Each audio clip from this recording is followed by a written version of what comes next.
గౌరవ రేవంత్ రెడ్డి గారిని ముఖ్యమంత్రిని చేయాలనే కోరికతోటి మీరు సంపూర్ణమైనటువంటి మద్దతు ఇచ్చారు. అందుకని ఆయన కూడా ఈ జిల్లా పట్ల సంపూర్ణమైనటువంటి విశ్వాసం, నమ్మకం ఈ జిల్లా ప్రజల పట్ల, మన పట్ల ఉంది.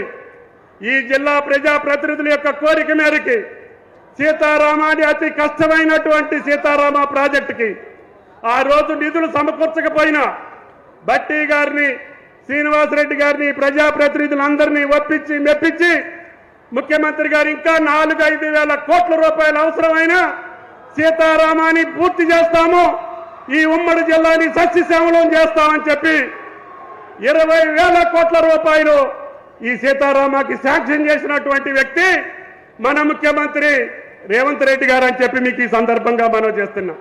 కాబట్టి దయచేసి మనం అడిగినవన్నీ ధర్మల స్టేషన్ తోటి పాటు, సీతారాంబాతో పాటు, అదేవిధంగా రైల్వే లైన్ తోటి పాటు, రేపు రాబోయే విమానాశ్రయంతో పాటు ఆయన సంపూర్ణ మద్దతుని ఈ రాష్ట్రానికి, ఈ జిల్లాకి ఉన్నది. కాబట్టి మన సంపూర్ణ మద్దతు గౌరవ ముఖ్యమంత్రి రేవంత్ రెడ్డి గారికి ఎన్ని సంవత్సరాలు ఆయన ముఖ్యమంత్రిగా ఉంటే అంత పురోగతి సాధిస్తుంది అనే విశ్వాసాన్ని, నమ్మకాన్ని మనం కలగజేయాలని చెప్పి కూడా మీకు ఈ సందర్భంగా మనం చేస్తూ కాంగ్రెస్ పార్టీకి కన్న తల్లి అయినటువంటి ఖమ్మం జిల్లా రేవంత్ రెడ్డి గారిని సంపూర్ణ మనసుతో ఇటువంటి యూనిక్ యూనివర్సిటీ కొన్ని సబ్జెక్టులో కొన్ని రాష్ట్రాల్లో కొన్ని దేశాల్లోనే ఉంది.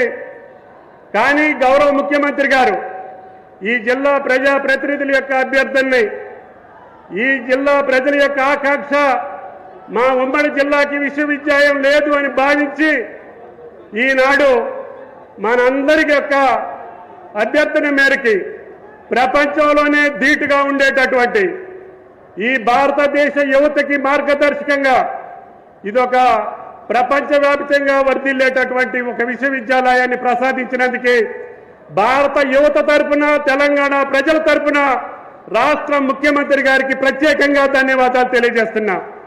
అంతేకాకుండా స్థానిక శాసనసభ్యులు సాంబశివరావు గారు, మిగతా వాళ్ళందరూ మాట్లాడాల్సి ఉంది. కానీ ముఖ్యమంత్రి గారికి 22 నిమిషాలు మాట్లాడే అవకాశం మాత్రమే ఉంది. కాబట్టి మీ యొక్క అభినందనలు మాత్రమే తెలియజేసి, 2 మంత్రులకి శ్రీహరి గారు కూడా వచ్చారు జిల్లా ఇన్ఛార్జి మంత్రిగా. కాబట్టి దయచేసి ఆయనకి పరిచయం చేసే అవకాశం ఇచ్చి గౌరవ ముఖ్యమంత్రి గారికి అవకాశం ఇస్తే మళ్ళీ ఆయన ఇక్కడి నుంచి ఢిల్లీ పోవాల్సినటువంటి అవసరం ఉంది. కాబట్టి మళ్ళీ అవసరమైతే మళ్ళీ ఒక కార్యక్రమానికి పిలిచి మీకు జరిగినటువంటి ఈ ఆలస్యానికి